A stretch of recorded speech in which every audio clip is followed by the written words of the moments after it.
राशिद, मुझे नींद आई है, सोने दो।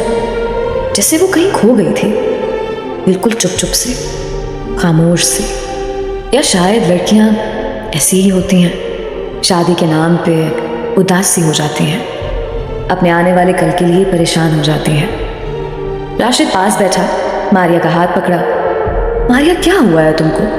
क्यों इतनी परेशान हो? क्या लड़का पसंद नहीं तुमको?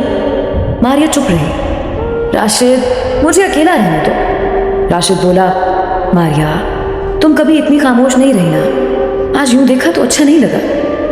2 दिन बाद शादी है तुम्हारी, क्यों उदास हो इतनी? मारिया रोते हुए बोली, बाबा की याद आ रही है। राशिद ने हाथ मजबूती से थामा।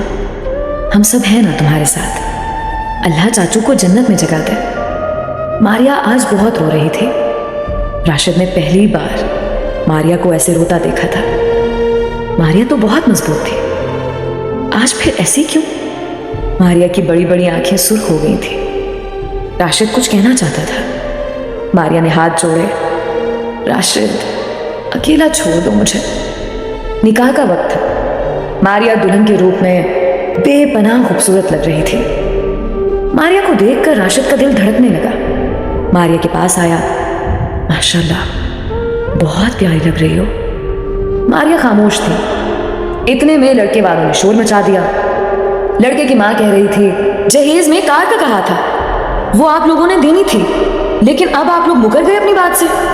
राशिद के अब्बू आहिस्ता से बोले, बहन जी, इतना कुछ तो दे रहे हैं, 2 बाइक दी हैं और हम लोग अफोर्ड नहीं कर सकते।